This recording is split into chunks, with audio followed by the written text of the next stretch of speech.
Thank you very much. My name is Adrian Dix. I'm BC's Minister of Health. Today, I'm joined by Premier John Horgan to my left, our Provincial Health Officer, Dr. Bonnie Henry, to my immediate right, and Dr. Ross Brown, who is the Incident Commander of the Immunize BC Operations Centre. He's in charge of our big rollout, so it's pretty exciting and positive to have him here today, and he and his team are doing great work. We're honored to be here on the territories of the Lekwungen-speaking people of the Songhees and the Esquimalt First Nations.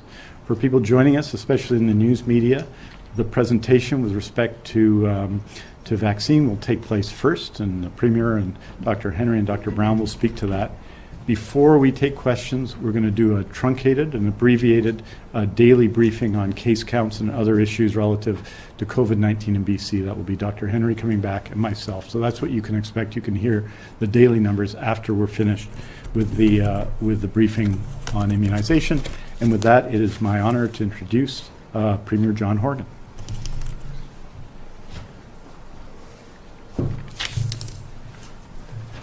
Thanks, Adrian, and it's good to be here with Dr. Henry, Dr. Brown, Minister Dix. It's just a little over 10 months ago that Minister Dix and Dr. Henry and I came to a podium in Vancouver to announce that COVID-19 had arrived in British Columbia and that our lives would forever be changed. Over that time, extraordinary things have happened, acts of kindness, acts of generosity, as well as abject tragedy in families and in facilities across British Columbia. But through the joy and the tragedy, we have found a way as British Columbians to come together, to be successful when we had to, and to celebrate when the opportunity presented itself, and to stay tight to our units, our family units, when that was the important direction that we were getting. So although COVID-19 has turned our lives upside down, today and this week we have a glimmer of hope that although the end is not in front of us, the beginning of the end may well be. The announcement that vaccines are available and will be coming to British Columbia as early as next week is a sign of optimism for all of us, an opportunity for us to celebrate briefly, but then redouble our efforts as we go into the next number of months as more vaccines become available. Dr. Brown will be talking about the logistics. Dr. Henry will be talking about the epidemiology and the value of the vaccines and how that will transform how we live our lives going forward. But before we get to that place, as in any race, when you see the finish line, you don't stop running, you focus, you dig down deep to find that extra resolve to get to the finish line. That's where we are today. The first rounds of vaccines will begin coming next week. Dr. Brown will be talking about that, as will Dr. Henry. It's a very limited supply, but a good opportunity to have a dry run here in British Columbia as we await the development and approval of further vaccines into the new year. As we see an increase in supply, we're going to see an increase in optimism and an increase in opportunities for us to get back to what is remotely resembling normal. Tomorrow, I'll be participating in a First Minister's call with the Prime Minister and other premiers across the country, and the first topic will be the vaccine arrival, how it will be distributed across the country, and what this means for the Canadian Federation going forward. Also on the agenda is a discussion of what's called the Canada Health Transfer. Now, for most people, that is just three words strung together. CHT, as it's known acronymistically by the public service. The Canada Health Transfer is perhaps the most important relationship provinces have with our federal government. And when we started our public health care system way back in the 1960s, the deal was 50% Canada, 50% province. Well, over time, that has gone to 80% province and just a little over 20% federal government. So provinces have banded together and called on the federal government to have a national conversation about rebalancing the transfer of dollars into provinces so we can continue to deliver quality health care in British Columbia and in every province across the land. As we go through the second wave of COVID-19 at this holiday season, it's going to be a difficult challenge for all of us. But if we know that in the future, in the near future, in the new year, when we say goodbye forever to 2020 and look hopefully towards 2021 and a new decade of opportunity for all British Columbians, I'm confident that the federal government, who have been spectacular with one-time funding for a range of issues since March, will also join with provinces to reestablish Canada and do some nation building for our public health care system by restoring the Canada Health transfer to something remotely resembling a partnership. Until all of that comes to pass, we have to be reminded, as Dr. Henry will remind us today, and as we all must be vigilant to keep our hands clean, to ensure that we're physically distancing, to wear masks and do our level best to not engage with people that we don't know in close proximity. That means over the holiday season, we're going to be doing things differently. And I hope all British Columbians will understand that if we make that final commitment now, with the finish line in sight, with vaccines arriving next week and in larger numbers into the new year, we will all get through this as we have to this point in time. Thanks very much for your attention. I know there'll be a lot of questions. I'll pass the microphone over to Dr. Henry.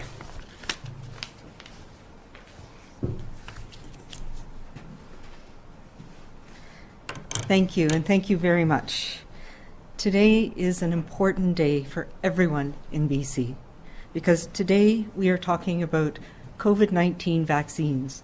Vaccines that are real, that are approved for use here and across our country. These are the vaccines that will save lives, will ease the immense pressure on our healthcare system, and in a few days will start to arrive here in BC. I'm very pleased to share our BC Operation Immunize COVID-19 vaccine plan with you today, and the delivery of a vaccine on this size and scale we know is no easy task. It will be the most complex and comprehensive immunization program ever delivered in BC, and we've delivered a few pretty big ones over the last number of years. That's why I'm very happy to be working with my colleague and friend, Dr. Ross Brown, along with Dr. Monica Naus and all of my colleagues at the BC CDC and the many immunization experts across our province and in our health authorities. We will be providing an overview of our approach to receive, distribute, and administer a COVID-19 vaccine and other vaccines in our province. The impact of COVID-19 has, we know, been severe. It has affected all of us. And in response, the global community of scientists have collaborated in ways we never experienced before, with a single purpose in mind: to develop a safe and effective vaccine for the world. And to speed up the process, the clinical trials that would normally happen in sequence were run simultaneously, and the greatest brains around the world were put to this process and to this task. And of course, we had an addition of a lot of money to help support the process. With this quickened time to complete the process, each vaccine manufacturer had to demonstrate clear and substantial scientific and clinical evidence to show that the vaccines they were making were safe, effective, and manufactured to the highest quality.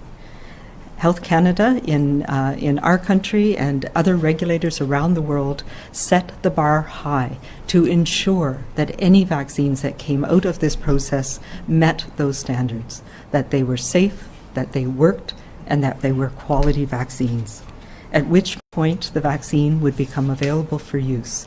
The first one in this country and around the world has been the Pfizer vaccine, which is a new and exciting immunization technology, and that is what was approved here today.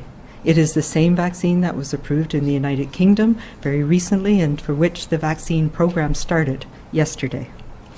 We are still learning more about the virus. We're learning more about our immune response to it and how long that response lasts. We're learning how long immunity takes to be achieved and how long after being vaccinated we are protected.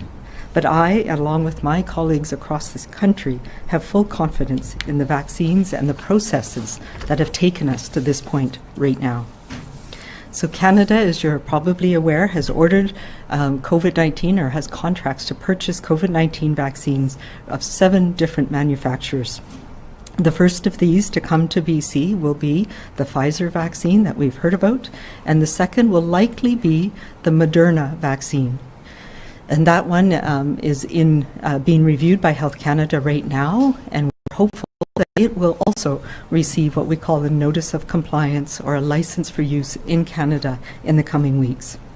The vaccines, these two vaccines, are developed using a new process, and they're called messenger RNA vaccines. That means that we have taken a piece of the genetic code from the virus that helps translate into the spike protein, that little spiky bit on the outside of the virus.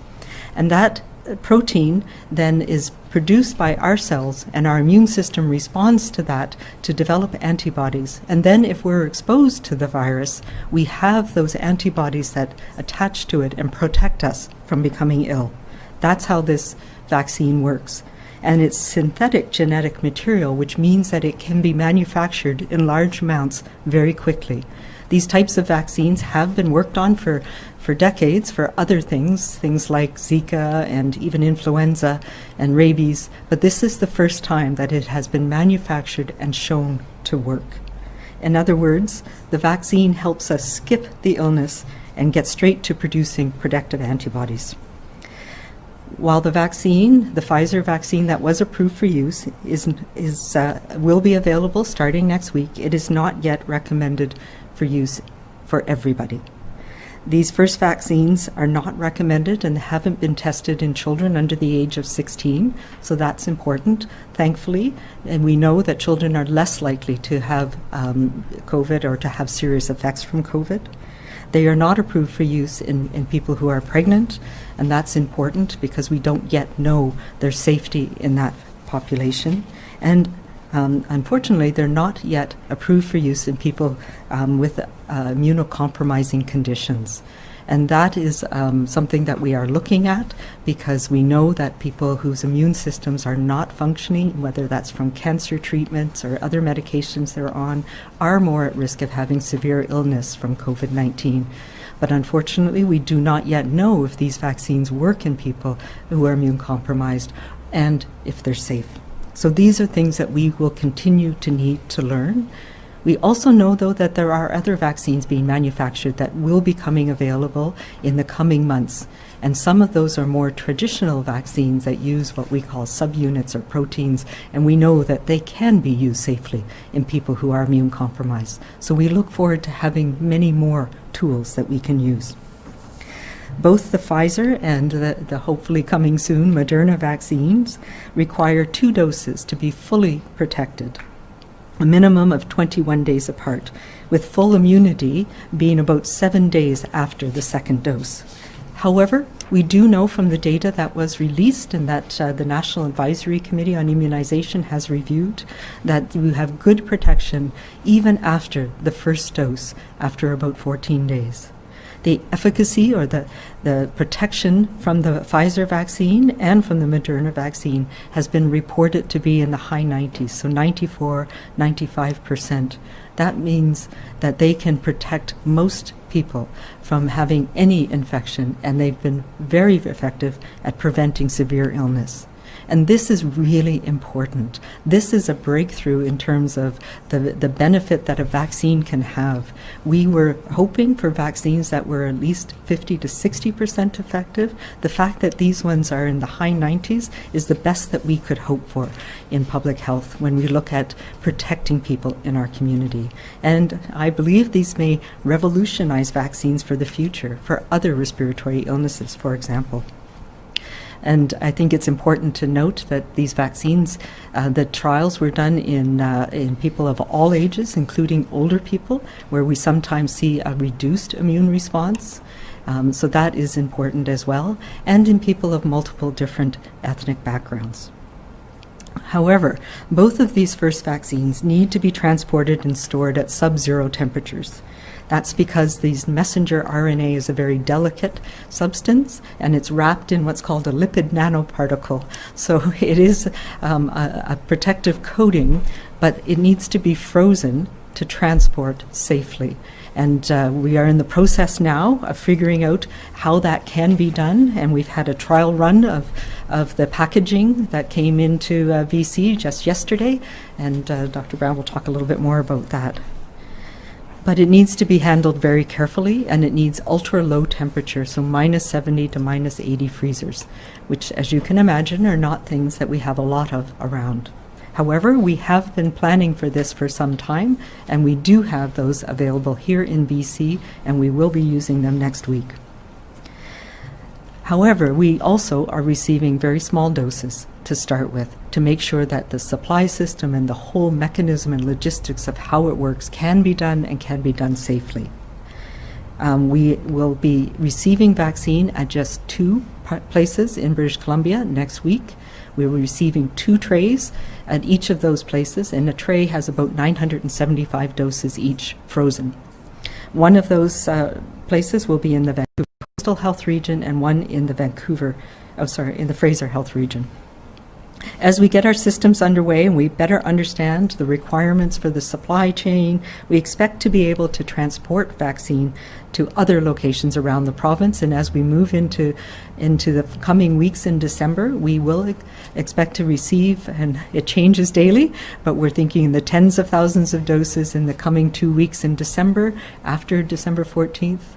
And then into the first week of January, we expect even more vaccine to arrive, and we have planned for expansion to at least 9 sites around the province, and we're working on having 30 sites around the province that are ready and trained to receive these vaccines. And they will have the ultra-low temperature freezers needed on site. I know many people are starting to wonder about when will I get vaccine? And as someone in public health who has an interest in immunization programs for many, many years, this is something that we are all very pleased to be able to talk about. But I do have to warn you, it's going to be a bit of a road yet. Right now, we are only receiving small amounts of vaccine. And like every place in the world, we'll get the vaccine delivered to us sequentially in coming weeks. Eventually, everybody who can and wants to get a vaccine will have access. But to be clear, this will not happen right away. We all need to continue to protect each other by taking those measures that prevent transmission of this virus. Next week, as I said, we'll be getting a small preliminary batch to figure things out, make sure we can do it safely, and we will be focusing on making sure that we can protect as many people as possible in the period of time that we have in the first few weeks and months of this campaign. The process for determining who gets these first doses of vaccine was done using the process that we have through the National Advisory Committee on Immunization, where we have identified priority populations, and these have been agreed upon across the country. And here in BC, we've taken that and looked at what does that mean for us in this province. So we have a BC Immunization Committee that has public health clinicians, pharmacists, nurses, ethicists that help us look at the data and say, who is it that's first in line? This framework will map out a systematic process for our immunization program decision-making and implementation. So we applied that situation, and given the limited amount of vaccines right now, our priority, as I mentioned, is to save lives. And we know that the lives that are being taken and affected most right now are seniors and elders in long-term care and assisted living. In addition, we need to protect our strained healthcare system so that all of us can get the care we need when we need it. So we look at a number of risk factors, as well as the geographically where the virus was affecting people the most. So the first batches in December in these 2 sites will be provided to healthcare workers who work in long-term care and in those key frontline healthcare settings in our acute care hospitals. That's ICUs, emergency departments, and the COVID medical wards. As I mentioned, the Pfizer vaccine requires us to provide the vaccine at the site where it is delivered, and that will be the case for the first few weeks of this program, which means we need to bring people to the vaccine instead of the vaccine to people at this point. We are hopeful that as we get the processes and confidence in how we're transporting the vaccine, we will be able to switch to taking it to people very soon, but it may be the first weeks of January before that is possible. As well, we know that the Moderna vaccine, which hopefully will be approved for use very soon, has less stringent requirements for transport, and that it can be kept at fridge temperatures for a matter of days. That makes it much more easy to transport smaller amounts to long-term care homes for residents, for example, or to some of our more rural or remote communities. But by protecting the healthcare workers who work in long-term care and who work in those critical cares, the critical areas of our hospitals, we are able to protect the residents as well. Starting in later December and into January, we will initiate more widespread rolling delivery of the vaccines and other vaccines as they become available around the province. So by the first week of January, we expect vaccine to be available in all health authorities, likely the Pfizer vaccine, and hopefully Moderna as well. And each health authority will determine the sequencing of healthcare workers in this first population using the same way that we're doing it here on the Lower Mainland. From there, we'll add the next layer into our sequence to include people of advanced age, so people over age 80 in the community, higher risk communities like those living in congregate living situations and shelters and places where we know people have a higher risk of severe illness and ending up in hospital, and remote and isolated First Nations communities and Indigenous peoples. By late March, April, our expectation is we will have enough vaccine and likely more different vaccines to expand to include all other frontline workers, including other healthcare workers, police, fire, first responders, people who work in the important essential services like grocery stores, manufacturing, production facilities, transportation, teachers, and others in our system. We'll also be moving down our population range in age increments as vaccine becomes available. It is important to remember, though, this phasing is based on what we're anticipating to be available based on the approval of the vaccines, and as more vaccine supplies become available, that will allow us to accelerate these timeframes. And what we envision, right now we are focused on saving lives, protecting those people most at risk, and we have enough vaccine that we expect to receive between now and the end of March to cover those key populations. And that's about 300 and 380,000 people. We do expect by the end of March and going into the spring, there'll be more vaccine products and more of the vaccines available to more rapidly spread out to people in the community. And I expect that this will happen very rapidly in the spring. And that means we'll have vaccines that can be delivered through those more usual mechanisms that we have through pharmacies, through our family physician offices, through public health clinics. So that's what we have to look forward to. It is at that point when we have vaccine widely distributed in our communities where many people are protected that we will be able to stop this pandemic. That's the phase that we are looking forward to. Right now, we do not have enough vaccine to stop transmission across the province, so our focus is to protect those who are most at risk. I can say with confidence that the vaccines that we have, the one that is approved for use here today, are safe and effective and will save lives. I know many people will be eager to get their vaccine as soon as possible, and like me, have probably been waiting since this pandemic was first declared. I ask you to please be patient and understanding, and please continue to use those layers of protection that keep us all safe until it is your turn. We are not yet through this storm, but our plan has been built to be flexible, and there will be changes along the way, and we will let you know when we know. There will likely be some hiccups, and when they happen, we'll adjust our plan, and we'll respond to the circumstances at the time. And we'll continue to update people all along the way. As we approach the winter solstice coming up, the longest night of the year, there is light ahead. And that light is shining a little brighter today. And I think we can all be thankful for that. I'm now going to turn it over to Dr. Ross Brown.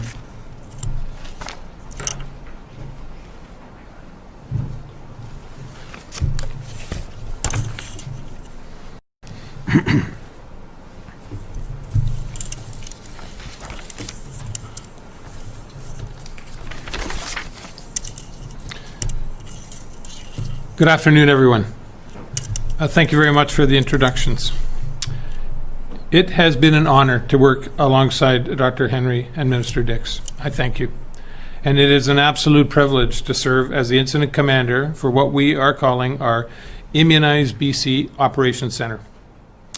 It's made up of the team of respected experts to safely and effectively deliver the COVID-19 vaccines to British Columbians. And let me begin with an overview of the logistical planning already underway, and then I'll speak to our phased approach to distributing the COVID-19 vaccines. You've heard many times, and across this country, it's already been said, but it's worth repeating. This is a complex task because of the variables and sensitivities involved in the delivery of the COVID-19 vaccines, which will be happening next week. However, when it comes to immunization programs in British Columbia, this isn't a new task for our public health teams. They have done exceptional work immunizing British Columbians against numerous viruses, including measles, seasonal influenza, and the 2009 H1N1 influenza campaign. We are fortunate that our public health experts will be vaccinating against COVID-19 on a strong backbone of an immunization system that they have developed and refined. When Premier Horgan, Minister Dix, Dr. Henry and I initially discussed the logistics involved, we acknowledged that the COVID-19 program is more complex because of the different vaccines. They'll be arriving at different times and their different characteristics. To do this effectively and safely, we would need to draw on our experts and develop a coordinated and collaborative immunization program. And that's why we created BC's COVID-19 Immunize BC Operations Centre. And the experts supporting the Operations Centre are comprised of members from BC Centre for Disease Control, the Provincial Health Services Authority, including their Health Emergency Management BC members, First Nations Health Authority, Canadian Red Cross, Canadian Armed Forces, leading scientists and ethical advisors, and health ministry leadership, including direct links to the regional health authorities in our province. The Immunize BC Operations Centre brings the experts around the table that have the knowledge and experience to be nimble and to rapidly respond to evolving scenarios. They have teams under them that have great experience in working with immunization and vaccine challenges. And the Immunize BC Operations Centre allows our key players to be coordinated and share information rapidly as the conditions evolve. And this will allow us to inform and advise Minister Dix and Dr. Henry in a timely and coherent manner using structures and functions that are designed to work in crisis situations. And using the Immunize BC Operations Centre tools and processes to bring out the best in our leadership team, and it allows us to immediately address any glitches along the way. Our primary goal is to ensure our public health system is ready to administer vaccines as they become available. And together, we're working in lockstep with our federal counterparts to receive shipments of the COVID-19 vaccines here in BC. We have met with Major General Fortin, VP of Logistics and Operations for the Public Health Agency of Canada, and have established a relationship with him and his team. This is an important relationship for our Immunize BC Operations Centre members. We are working closely so that we are aligned and can implement contingency plans to mitigate any challenges or disruptions. Dr. Henry has presented the phased approach to the rollout of the vaccine. As she mentioned, over the coming months, we will need to be very patient. Our approach will be slow, steady, and nimble at the beginning and will ramp up as more vaccines become available. I compare this to one of the Royal Canadian Navy ships slowly and methodically leaving Esquimalt Harbour, increasing speed and maneuverability as she heads to sea to complete her mission. Our mission includes accepting the vaccine, storage, delivery, distribution, training of staff, administration, administering, and data collection, all of which is a work in progress as we speak. Yesterday, we did a simulation exercise to prepare for rolling out the vaccine initially at the 2 locations referred to. This dry run helped us validate the plans for arrival and distribution of the vaccine and allows us to begin to iron out any of the logistical challenges before we distribute the vaccines. Our immediate focus right now is on the first phase, which will see the vaccine distributed to 2 centers in Vancouver Coastal Health and Fraser Health Authorities. 2 clinics are being set up within these centers where the doses will be administered. Health authorities will begin to canvass, they already have begun to canvass their key acute care staff, long-term care and assisted living staff, and work with the 2 clinics to book the staff for scheduled appointments for the vaccines over the coming weeks. From this initial rollout over the next 2 weeks, we will adapt and scale up to 7 additional vaccine sites throughout the province by late January. And with the arrival of Moderna, as Dr. Henry said, we will be able to expand our ability to administer the vaccine to more British Columbians across the province. In conclusion, this has been a long journey for all of us. In one way or another, the pandemic has taken its toll on us all. While we can see the end of the COVID-19 pandemic is on the horizon, we have a lot of work ahead of us. We will be steady, deliberate, and cautious so that we get this right, so that every British Columbian can have timely access to a COVID-19 vaccine. We consider this a no-fail mission, and we're going to get it done. Thank you very much.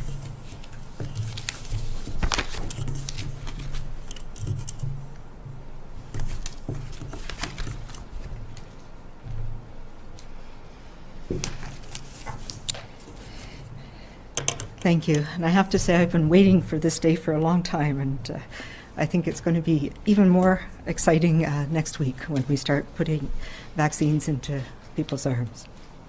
But for today, the reason why this is so auspicious a day, because we still have COVID circulating in our province, and we had an additional 619 people who were diagnosed with COVID-19 in the last day.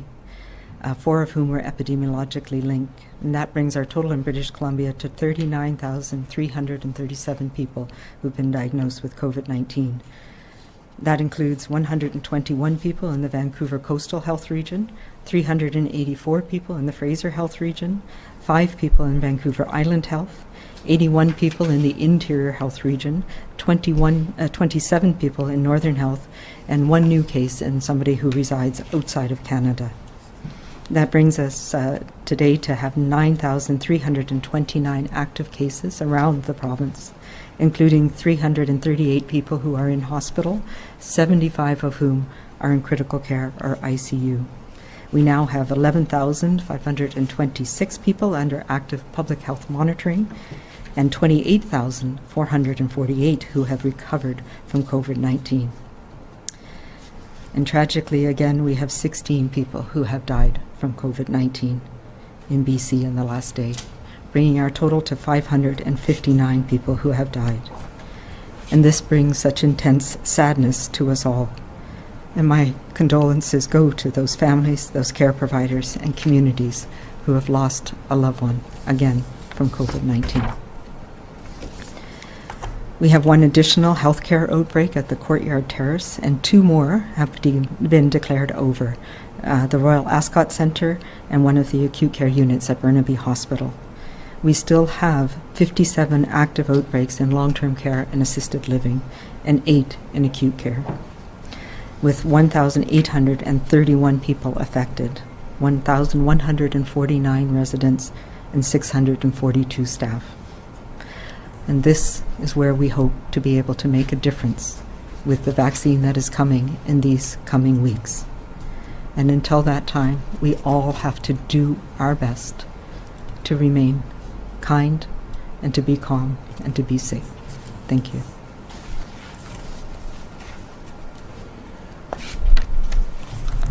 Thank you very much, Dr. Henry. And just on behalf of the Premier, on behalf, I think, everyone in BC, I want to pass on our condolences to the families, the friends, the caregivers of the 16 people who passed away in the last day from COVID-19.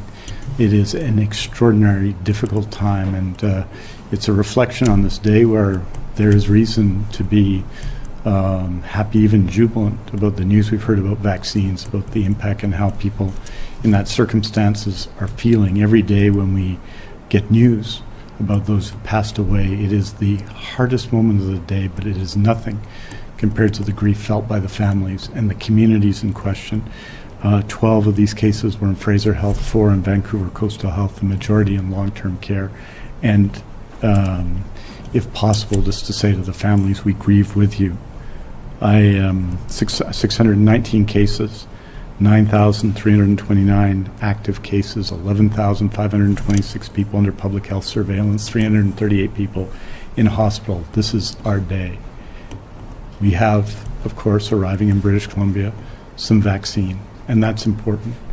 One of the things I want to emphasize, because all of us would look at the list presented by Dr. Henry about who will get the vaccine first and want to see where we sit on that list, and it does not reflect anything about our essential quality, but it does reflect the vulnerability of people in the population. This list, this decision, this effort is guided by science and by love. Science in making the right decisions to help people in the maximum possible way, and love, because we all, I think, are supportive of all of those people who are struggling and are most at risk, particularly those in long-term care, but in communities across BC. I just want to emphasize on this exciting day the need to follow the orders that have been put forward by Dr. Henry, particularly those orders limiting gatherings and events in the community and at home. It has to be our own home unit together celebrating this Christmas, because physical distancing saves lives, washing our hands saves lives, staying home when you're sick saves lives, and right now, right here at this moment when we maybe see somewhere in the distance light at the end of the tunnel, is the moment we have to do that most. It is proposed that we'll have 380,000 doses of vaccine, or people to be immunized here to March 31st. That's 8% of British Columbians. There is a long road to go, but we see a positive light, and I just want to encourage everyone, because I think everyone in BC has had a part in this response to COVID-19, and I'm so proud to be a person in British Columbia on this day, so proud of our healthcare leaders, so proud of our healthcare workers, so proud of our Premier and our whole team that we are making this progress today. But we need to do it sometime longer. It's going to continue to be a challenge, and we have to keep working together. With that, I wanted to turn it back over to the Premier to take questions. And I think that, and just to remind you that tomorrow we'll be providing a regular daily briefing on COVID-19. Premier.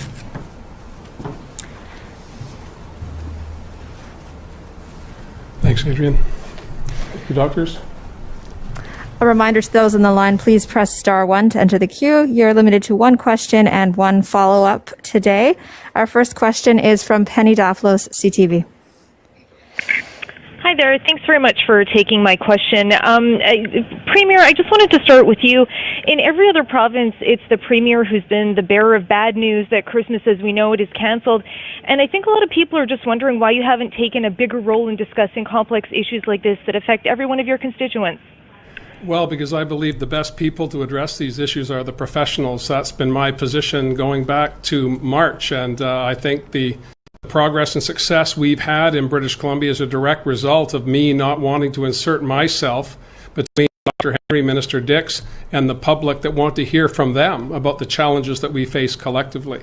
I'm briefed regularly on the situations. I will be available. I am available today. I will be talking to the Prime Minister and other leaders across the country tomorrow to push the case that we need to focus on the end of this pandemic. And we do that by not taking limelights, by not being there for the good news and the bad news, but being there when I'm required. And that's been the approach we've taken. And to not a great deal of criticism. I certainly am open to any criticism you want to level at me, or British Columbians want to level at me. But the vast majority of the people I engage with tell me how confident they are that our public health is being driven by Dr. Henry, and Minister Dix has been at his post daily for the whole day and much into the evening, making sure that British Columbians are safe. Penny, do you have a follow-up? I do. Thank you, Premier, for that. I wanted to go to Dr. Henry next. We are seeing some success with the restrictions that you have brought in and now extended. The curve seems to slowly be bending. And however, it does seem that it's come too late for us to have Christmas with our families as British Columbians. And I'm just wondering, do you regret not taking those steps and enhancing those restrictions a little bit earlier? Yeah, you know what? I still don't feel that we're at a place when we can start second guessing what we did when we did. We followed the plan that we had put in place, and we took action as soon as we started to see rapid increase.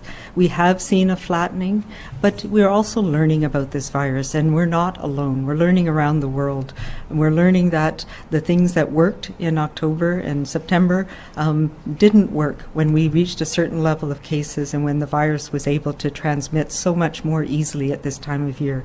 So we put in the measures, the additional measures that we needed to take at that time. And yes, we have not, well, I think we've not bent our curve, but we've flattened it so that we're at a point where we're in a fine control. But we really need to keep these measures up to get that down. We are seeing our health care system strained. We are still seeing far too many people in long-term care being infected and sadly dying. And that is a reflection of the transmission that we're seeing in our communities. So we all still have work to do to protect those who we care about most, whether it's in our family, the people that we're closest to, and our seniors and elders in particular. Next question is from Richard Zisman, Global.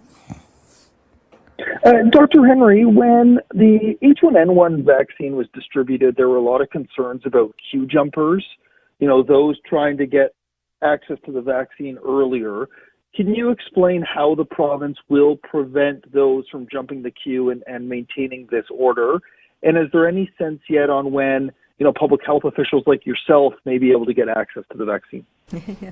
So I think people like myself, we will be ready to take it if and whenever it's available for other healthcare professionals. So I will be first in line if that's needed. If there's problems, people are worried that the vaccine has challenges. I know there's some people that are concerned that this is a new vaccine, and I am confident from the data I've seen and from the review that Health Canada has done that it is safe and that it works. But we will do whatever we can to communicate with people, make sure they have the information they need to safely step up for the vaccine. Yes, we always are concerned that some people feel they're more at risk and want to be included at the head of the line. We are taking a very thoughtful approach to how we use the scarce resources that we have at the beginning. But I will reassure people that we absolutely expect to have a lot of vaccine coming online after the first few months of 2021, and it will be available in many different places for everyone. And we will be working, as we've been working on all the ideas already, of how do we make it a system that's fair for people to get access, so that because you live in one part of the province or the other, or you don't have access to the internet, you're not put at a disadvantage. So those are the things that we are still working out the details of, and we have the luxury, I guess, of a little bit of time to try and work out some of those details as we're focusing on the very key people who need this vaccine most for their own protection. Richard, do you have a follow-up? You mentioned those key people that need the vaccine. With the Pfizer vaccine, when do we actually expect those in long-term care to be able to access it? Like, is there any timeline yet on when the vaccine will be able to move into those homes? And just to my last question quickly, I don't really know, are you going to stop? People just will not be able to get the vaccine until it's their turn? Well, there's different ways of doing that. So it is accessed by where the vaccine is available. So whether it's a public health clinic or whether a pharmacy or a physician, and then how do you get into the queue to that public health clinic or that pharmacy or that clinician? So we're working on those details. One of the simplest ways to look at that is doing it by age. And that is one of the things that we across the country are looking at, with understanding that the older you are, it's the single most important risk factor for having severe illness or succumbing to COVID-19. Oh, shoot. And I know you asked me another question that I got distracted on. Long-term care, people living in long-term care. People living in long-term care. So I can tell you that it is changing. It's changed 3 times today already in the information that we're getting back and forth from Pfizer about handling of the vaccine. We expect that it will be able to be broken down and transported in limited ways, perhaps in the next couple of weeks. but we believe at least by the first week of January. We are also putting into the mix the fact that we believe that the Moderna vaccine will be available very soon as well, and it is more flexible in transportation. So if it becomes available sooner, then we will focus on using that vaccine to get to residents in long-term care so that we can do it without wasting any vaccine at all. Our next question is from Justine Hunter, Globe and Mail. Hi, thank you. Dr. Henry, it sounds like getting Moderna is going to be very critical to vaccinating seniors in care homes. I'm just wondering, I know you say soon, but do you have an idea of the timeline with that? These are things that Health Canada keeps their cards close to their chest because they are the ones that need to make sure that all of the safety and quality bars are met. We do know that they have received all of the data that they need and that they're reviewing it. So, the signals are that it will be soon.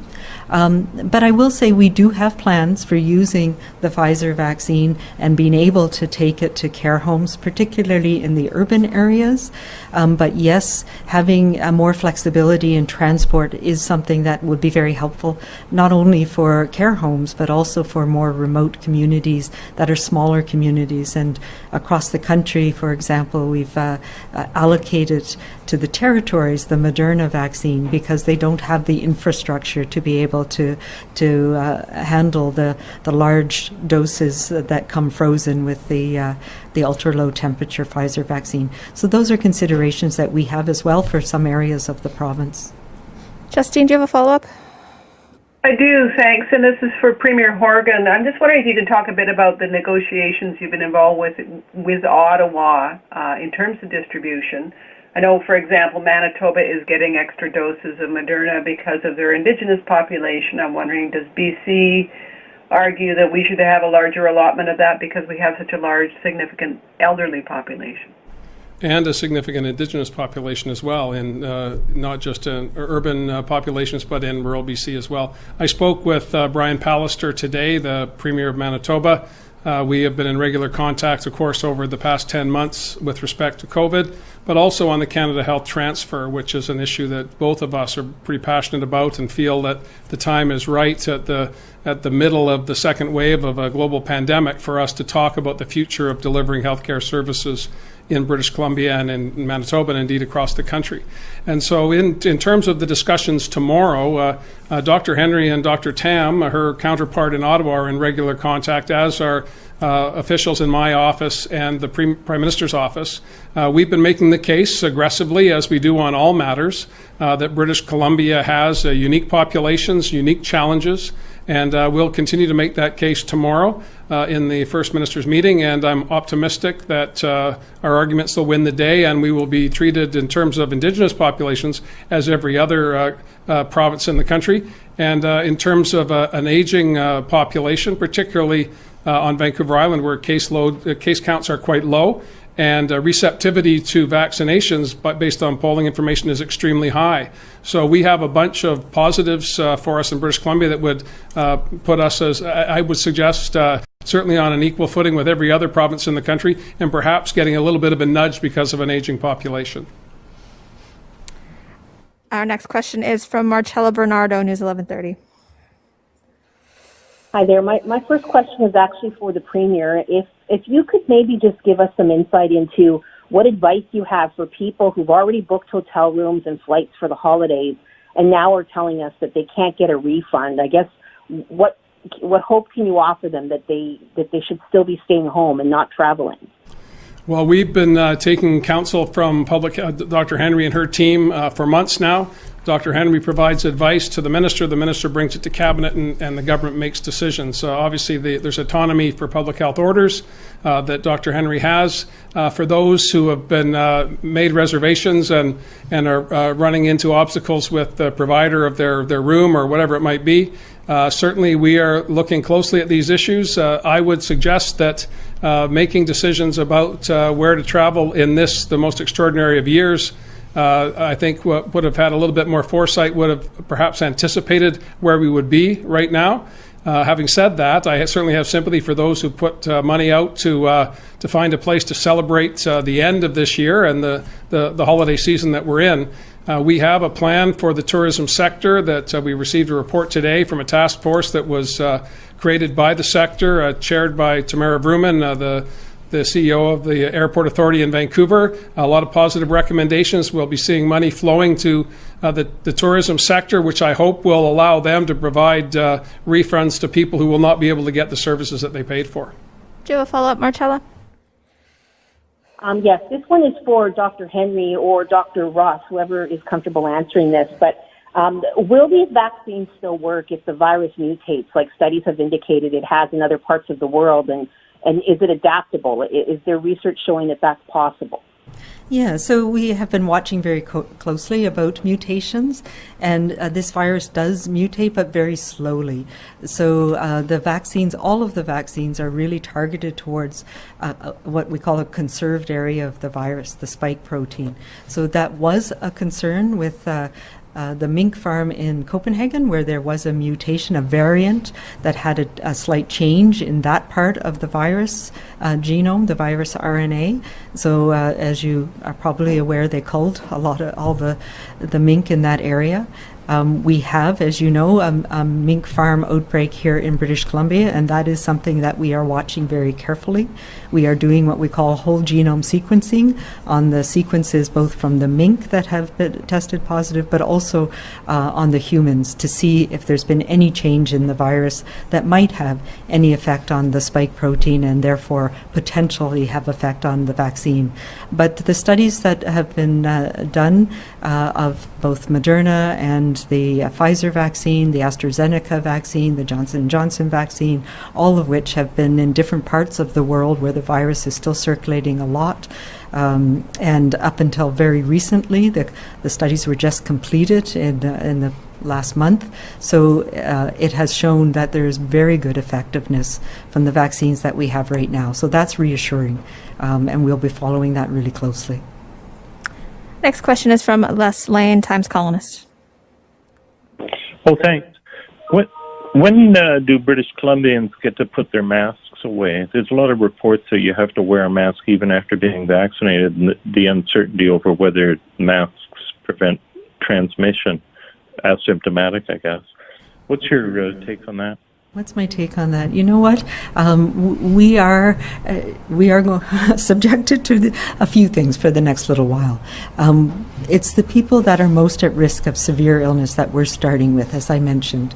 But once we start having enough vaccine in the community to immunize people in a wide scale, and it probably takes about 60 to 70% of the population with this virus, that's what the modeling tells us, of people to be protected. And then the virus has a very hard time finding a new person to infect that isn't already protected.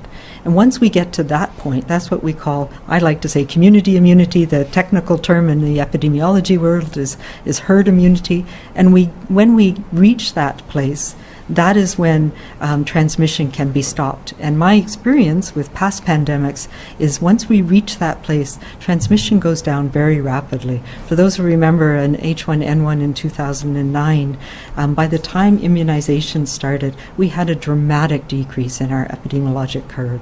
And I am hopeful that that will happen once we reach a certain threshold with this virus. In terms of timing, that means we're looking at the summer into the fall of next year, in my best guess. And obviously I don't know all the details and how it's going to work, but if everything goes as planned, that's what we're looking at. So I think we're going to have a very different and much more social summer, and I think into next fall we'll get back to some semblance of our normal ways of interacting with each other, be able to see each other again safely, and the pandemic, I hope, will be on its last legs. So yes, we probably won't need to wear masks anymore. We won't need to keep those distances. We will still, of course, need to stay home and stay away from others when we're not feeling well, and always wash our hands. Do you have a follow-up, Les? I'm just wondering about the prioritizing. When you forecast 380,000 priority people being vaccinated by the end of March, are you counting them as they've taken the double hit? You have to get 2 shots, so 2 or 3 weeks apart. Is that count them fully vaccinated, or is that just the first one? Yeah, so that is a combination because we know how much vaccine we're expecting to get in that period of time, but we also know that there's more vaccine coming after that. So it doesn't account for, and I said the minimum interval between the first and second dose is 3 weeks, but we can extend that interval. We know that there's very good protection about 14 days after the first dose. So that's why it's important to take precautions after somebody's been immunized, because they don't reach that full protection for some time. So we can possibly, depending on how things go and how much vaccine we get, we may delay the second dose for some people. But those are all things that are still up in the air. But the calculations of number of people who receive the full course of vaccine by that end of March is about 380, and some of those people will not be due for their second dose until into April and May. Our next question is from Rob Brown, Dawson Creek Mirror. Good afternoon. The question really looking ahead past this 300, 400,000 first initial wave into the summer is I guess my question would be either Ross or Dr. Henry, tell me, how do you expect to get to that 70 or 80% of people vaccinated, where as of right now there seems to be anywhere from 25 to 40% that seems to think this is about a reset, that vaccinations may not be good or good in any way. There's the tinfoil people, of course, and then there's others that are just flat out refusing to look at the science low the last 10 months. How do you get to that, in British Columbia, let alone Canada, to that 70 to 80% almost herd immunity type situation as far as the math? I think it's a little bit of, there are a very small number of loud voices that we hear a lot of, but when we do polls and research, and a study that was done by colleagues at BC CDC and the Women's Health Research Centre, our Vaccine Evaluation Centre at Children's here in BC that just finished last week, it showed that 86% of people in BC are looking and intend to receive vaccine. It varies by different parts of the province, but that tells us that people are recognizing that this is important. And that's different than what we see in the United States, for example, where the attention to the science behind what is going on may be different from what we see here in Canada. So I am confident, particularly healthcare workers who recognize how severe this virus has been affecting themselves and their colleagues, but also seeing people who have ended up in hospital on ventilators, or the people they care for in long-term care who have passed away from this virus. So I know that there's a lot of people out there who are ready and willing to get this vaccine, and we know, and I'm confident, that it is a safe and effective vaccine. So I believe we will get there very quickly. Do you have a follow-up? I absolutely do. It's actually for the Premier. Not to accuse him of, or being accused of queue jumping or anything, but from a PR point of view, is there a chance that you yourself would take, get the vaccine early, or, bring out Ryan Reynolds or Seth Rogen to get the jab as well? Well, I think Ryan and Seth are in a demographic that wouldn't require it. But I'm certainly, as with Dr. Henry, I'm certainly prepared if it's in the interest of giving the public comfort about the safety of the vaccine. I'm happy to take one. My youngest son advised me over the weekend that I was probably old enough to get into the line. I didn't appreciate that very much, but it's a reality. I'm prepared to do whatever is in the best interest of advancing the cause of getting as many people immunized as possible. I hope that answers your question. I do not want to queue jump. I do not want to elbow people out of the way to be at a microphone or to be in a photo op. I want to make sure that British Columbians get the health care that they need. And with leadership from Dr. Brown and Dr. Henry, I'm confident that we're on the right track. Our next question is from Gord Hoekstra, Vancouver Sun.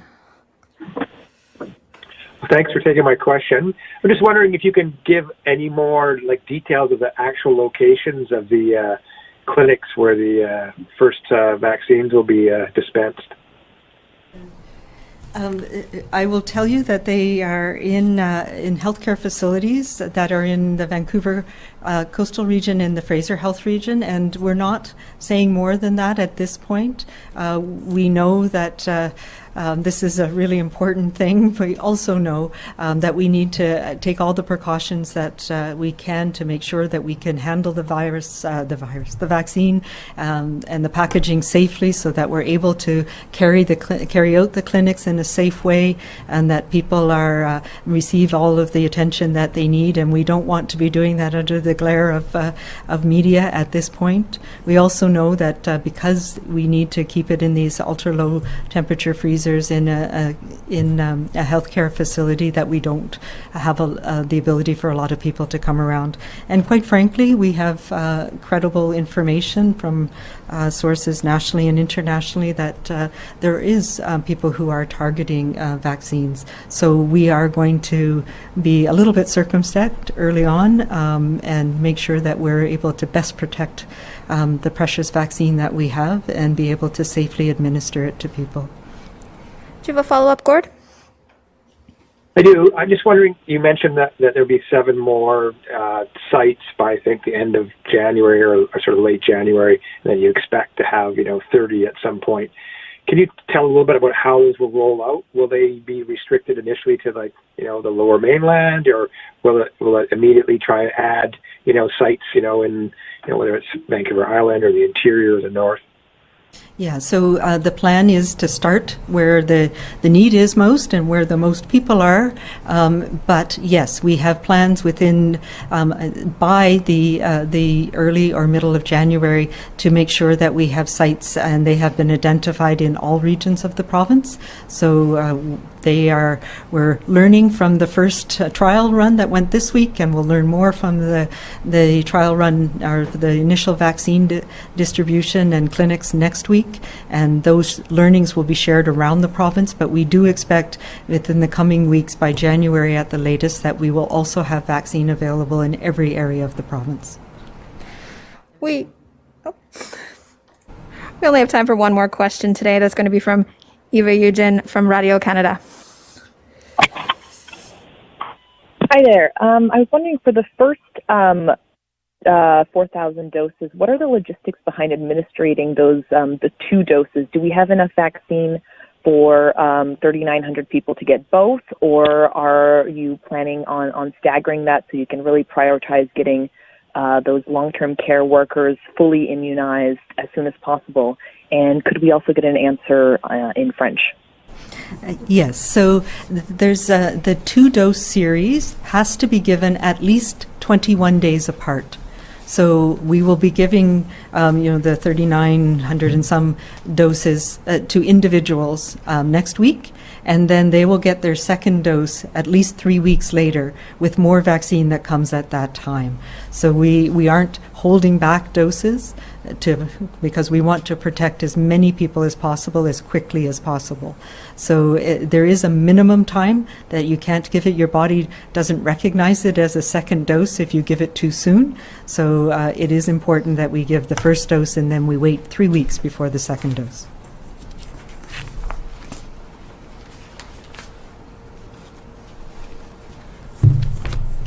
Oui, effectivement, on va avoir plus de vaccins 2 semaines à une autre semaine. Donc, on commence la semaine prochaine avec 4000 doses, et puis on va jusqu'à plus que ça chaque semaine, j'imagine. Donc, ce serait tout à fait possible de faire une horaire pour la province avec un taux montant de vaccination.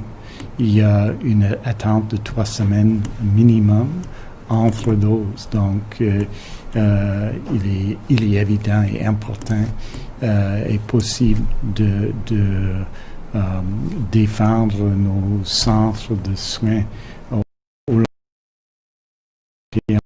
dans la province d'une manière efficace dans les semaines à venir. Donc, c'est simple, en fait. On a beaucoup, on va avoir de plus en plus, et donc ce serait facile pour les gens qui reçoivent leur vaccination la semaine prochaine, d'en avoir un autre dans plusieurs semaines. Do you have a follow-up, Eva? Yes.